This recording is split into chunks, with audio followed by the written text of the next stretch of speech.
तो चलिए आज गाउसेस डाइवर्जेंस थ्योरम को मैथमेटिकली प्रूव करते हैं। तो इससे पिछला वाला जो वीडियो था उसमें हमने गाउसेस डाइवर्जेंस थ्योरम का इंट्यूशन पे बात किया था, उसके मतलब पे चर्चा किया था हमने, और ये इस फॉर्म में क्यों है, इस फॉर्म का मतलब क्या है, इन सब चीजों पे बात किया था। तो इस वीडियो में मैं उन सब चीजों पे बात नहीं करूंगा और सिर्फ इसे मैथमेटिकली प्रूव करने का कोशिश करेंगे हम लोग। तो ये है क्या कि अगर किसी स्पेस में, किसी वेक्टर फील्ड में आप एक 3 डायमेंशनल ऑब्जेक्ट कंसीडर करें, तो उस ऑब्जेक्ट के अंदर हर एक पॉइंट का डाइवर्जेंस जितना होगा उन्हें अगर आप जोड़ दे, उसका समेशन ले, वहां आपको डाइवर्जेंस के साथ जो छोटा सा वॉल्यूम आप कंसीडर करेंगे उसे मल्टीप्लाई करना होगा और फिर उसे अगर आप सम अप करते हैं, जोड़ते हैं, उसका ट्रिपल इंटीग्रल निकालते हैं अर्थात वॉल्यूम इंटीग्रल करते हैं, तो ये बराबर हो जाता है उस ऑब्जेक्ट का जो आउटर सरफेस है उस सरफेस में बने हुए सरफेस इंटीग्रल, उस वेक्टर फील्ड के सरफेस इंटीग्रल के बराबर। तो इसके लिए हमें एक ऑब्जेक्ट चाहिए, एक वेक्टर फील्ड चाहिए। तो एक कोऑर्डिनेट सिस्टम हमने ड्रॉ किया, जबकि ये जो पॉइंट है ये ओरिजिन नहीं है और ये पॉइंट है मान ले x1, y1, z1, और इस पॉइंट से हम ड्रॉ करते हैं एक क्यूबॉइड। तो ये रहा वो क्यूबॉइड। देखिए क्यूबॉइड एक 3 डायमेंशनल फिगर है, तो गाउसेस डाइवर्जेंस थ्योरम ये जो फॉर्म है इसका मतलब ये नहीं ये सिर्फ क्यूबॉइड के लिए एप्लीकेबल है, ये किसी भी शेप के 3 डायमेंशनल ऑब्जेक्ट के लिए एप्लीकेबल है। पर चीजों को आसान रखते हुए हम यहां पर 3 डायमेंशनल ऑब्जेक्ट कंसीडर कर रहे हैं, एक क्यूबॉइड।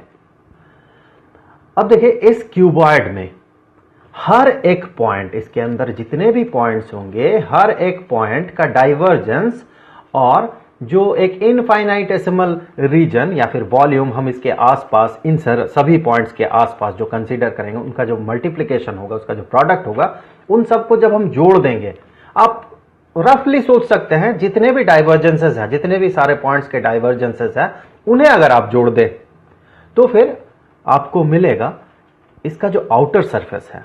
एक सरफेस तो ये हो गया ऊपर वाला सरफेस, एक सरफेस नीचे वाला सरफेस हो गया या फेस हो गया, एक फेस ये फेस हो गया, एक फेस ये वाला फेस हो गया, और एक फेस यहां सामने और एक फेस यहां ये पीछे वाला फेस।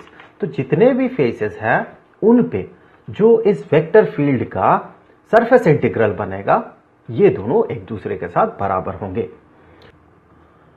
तो अब क्या करते हैं, ये जो 3 डायमेंशनल फिगर है इसका जो एक्सट्रीम्स है उसे देख लेते हैं, अर्थात हर एक एक्सिस में, एक्स एक्सिस में, वाई एक्सिस में और जेड एक्सिस में इसका जो डायमेंशन है या फिर कहे इसका जो एक्सट्रीम पॉइंट्स है उसे देख लेते हैं। सबसे पहले देखते हैं एक्स एक्सिस में ये जो फिगर है ये किस रेंज में है।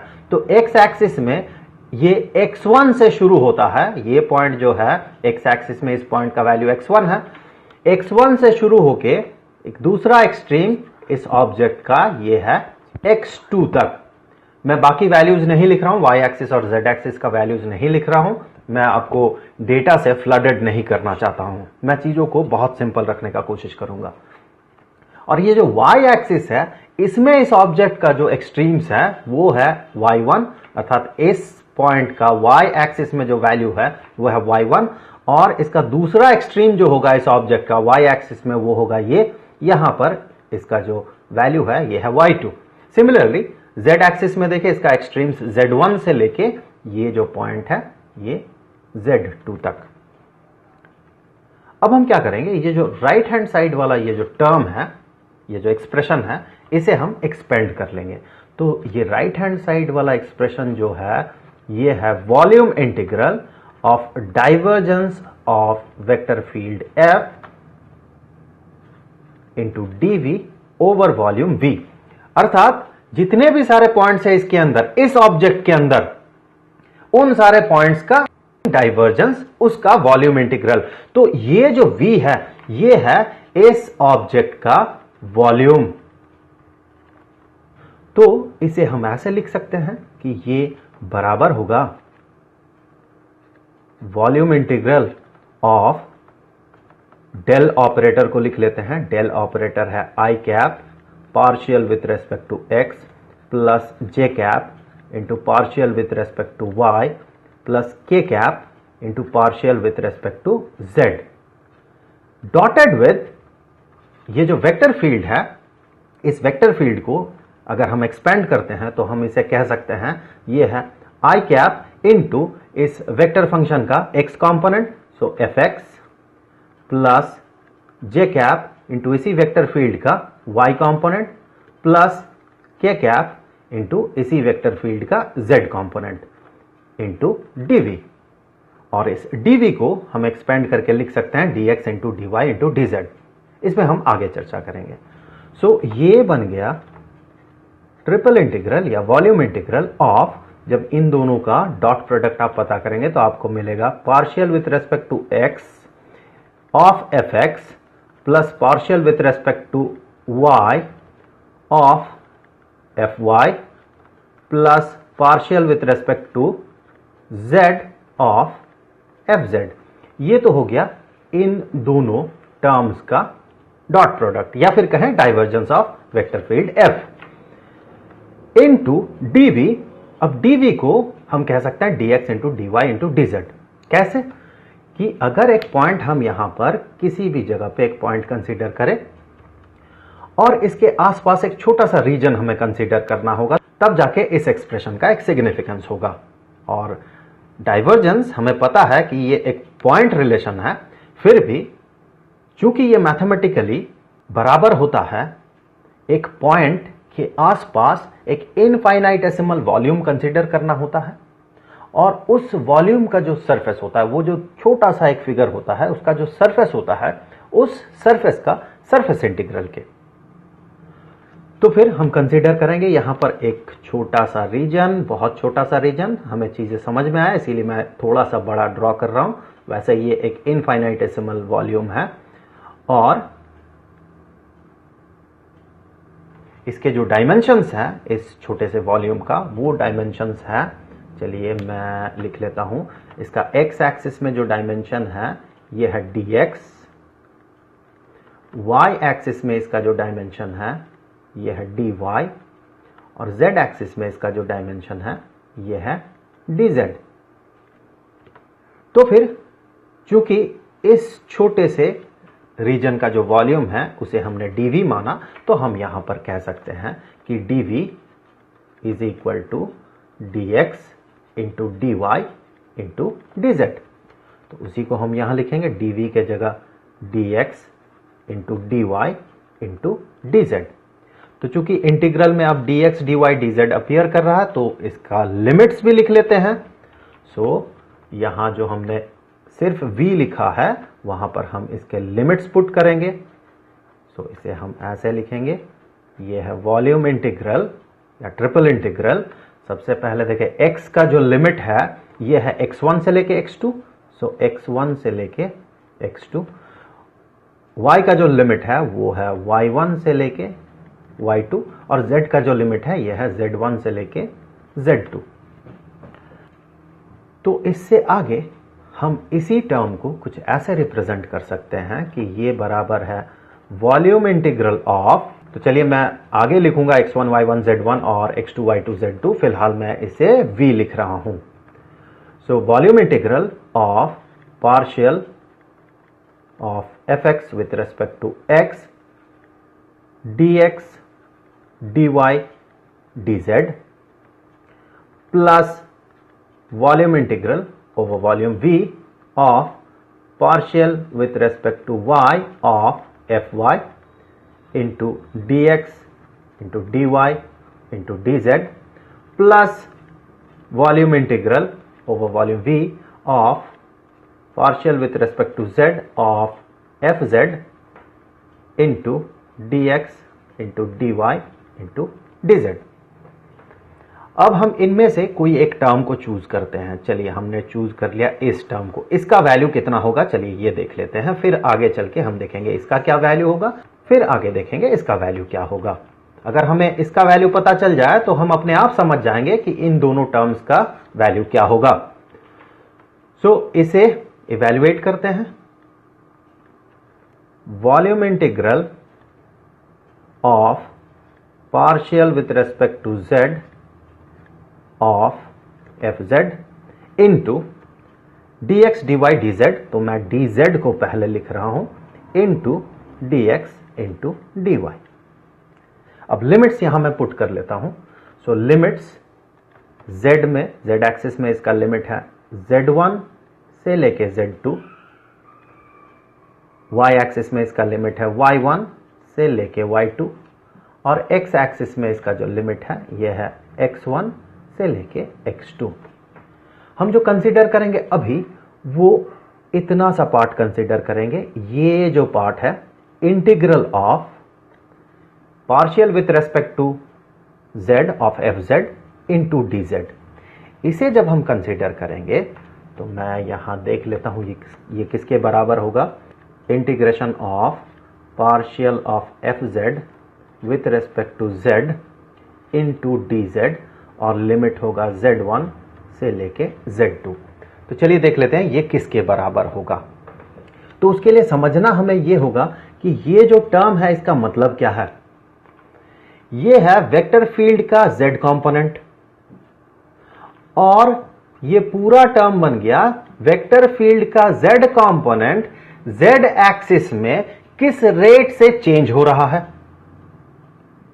उसके साथ अगर हम dz को मल्टीप्लाई कर देते हैं तो इसका मतलब है, सबसे पहले देख ले dz क्या है। dz है ये जो नीचे वाला फेस है और ये जो ऊपर वाला फेस है, इन दोनों फेसेस के बीच का डिस्टेंस।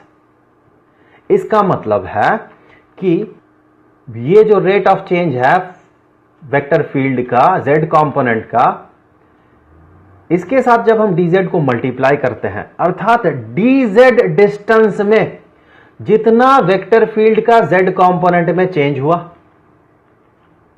जैसे कि अगर रेट ऑफ चेंज किसी भी फिजिकल क्वांटिटी का ये मान ले 2 यूनिट है, 2 यूनिट पर सेकंड, तो 5 सेकंड में इसका चेंज कितना होगा उस फिजिकल क्वांटिटी का। तो 5 सेकंड में उस फिजिकल क्वांटिटी का चेंज होगा उसका rate of change into 5 second. तो उसी तरह से rate of change into distance ये बताएगा इस डिस्टेंस में कितना इस क्वांटिटी का चेंज हुआ, अर्थात एफ जेड का चेंज हुआ। तो इस फेस में और इस फेस में एफ जेड, अर्थात इस वेक्टर फील्ड का जेड कंपोनेंट में जो डिफरेंस होगा वही होगा ये टर्म। तो मैं यहां पर लिख लूं कि अगर यहां पर इस रीजन में जहां हमने पॉइंट को कंसीडर किया था, उस रीजन में जो वेक्टर फील्ड है, मान ले कि वो वेक्टर फील्ड कुछ ऐसे क्रॉस कर रहा, तो इसका जो z कंपोनेंट होगा वो इस डायरेक्शन में होगा, और इस फेस में जो फ्लक्स कंट्रीब्यूट करेगा इसका सिर्फ z कंपोनेंट ही कर पाएगा। इसका जो x कंपोनेंट है इस फील्ड में फ्लक्स में कंट्रीब्यूट नहीं करेगा, और इसका जो y कंपोनेंट है ये भी इस फेस में या फिर नीचे वाले फेस में जो फ्लक्स है उस पर कंट्रीब्यूट नहीं करेगा, या फिर कहे सरफेस इंटीग्रल जो है उसमें कंट्रीब्यूट नहीं करेगा। तो इसी टर्म को जिसका मतलब कि है इस फेस में और इस फेस में वेक्टर फील्ड का z कंपोनेंट का डिफरेंस, इसे जब हम इंटीग्रेट करेंगे z1 से लेके z2 इस रेंज में, तो हमें क्या मिलेगा। इसे थोड़ा सा हम आगे बढ़ा लेते हैं, इसे आगे बढ़ा के हम यहां तक इस सरफेस तक ले आते हैं, और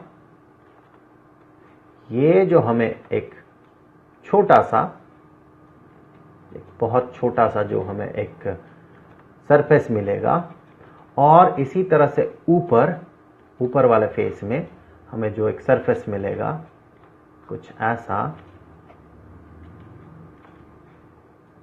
ये जो सरफेस है।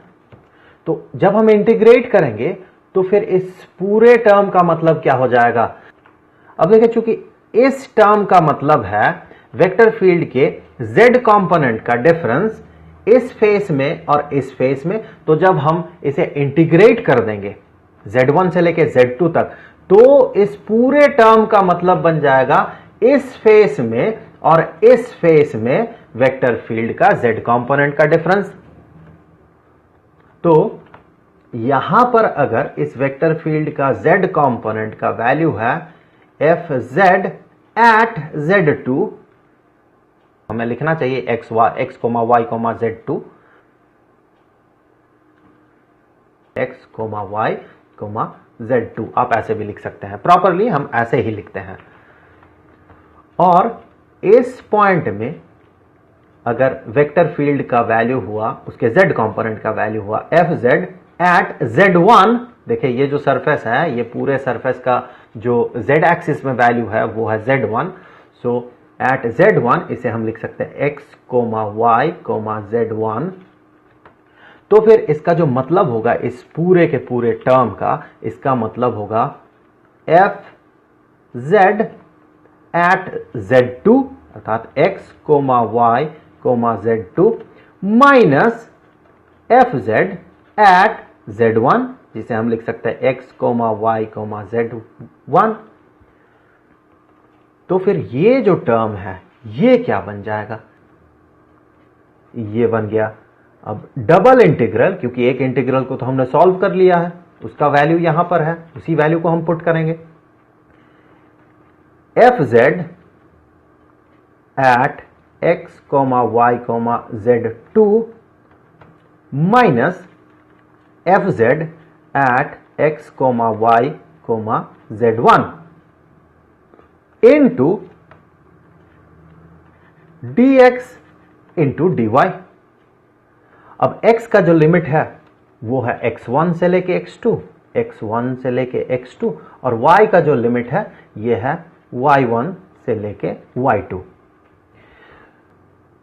तो इसी को हम आगे कुछ इस तरह से रिप्रेजेंट कर सकते हैं, ये है double integral of fz at x, y, Z2 into dx into dy, और x का लिमिट और y का लिमिट अगर यहां पर पुट करते हैं x1 से लेके x2, और y एक्सिस में ये है y1 से लेके y2 minus double integral of fz at x, y, Z1 into dx into dy, और लिमिट इसका वही x1 से लेके x2 और y1 से लेके y2।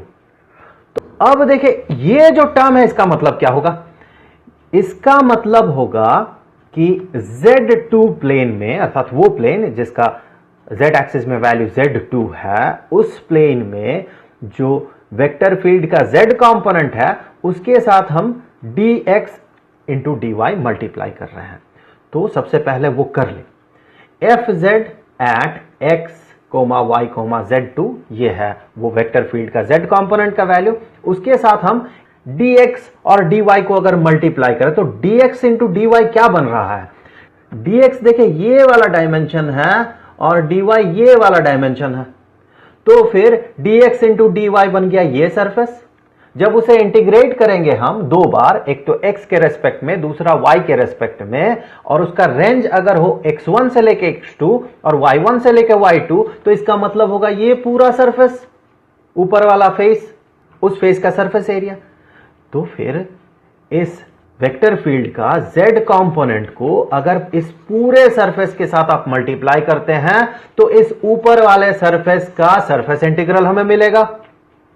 उसके साथ अगर हम घटा देते हैं इस टर्म को, जिसका की मतलब होगा वेक्टर फील्ड का z component eight Z1 into dx dy, तो वेक्टर फील्ड का z कंपोनेंट एट Z1 ये है इस रीजन में बना हुआ vector field, into dx into dy, तो यहां देखें ये है dx और ये है dy, तो फिर इतना सा जो एरिया है इसका सरफेस इंटीग्रल हमें मिलेगा।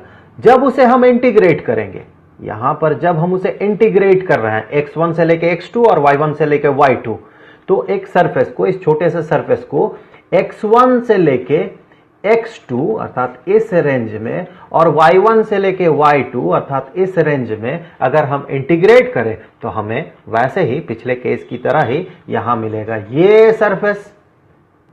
तो फिर ये जो पूरा टर्म हो गया, ये पूरा टर्म, इसका मतलब होगा ये जो नीचे वाला सरफेस है ये नीचे वाला सरफेस यहां बना इस वेक्टर फील्ड के z कंपोनेंट का सरफेस इंटीग्रल।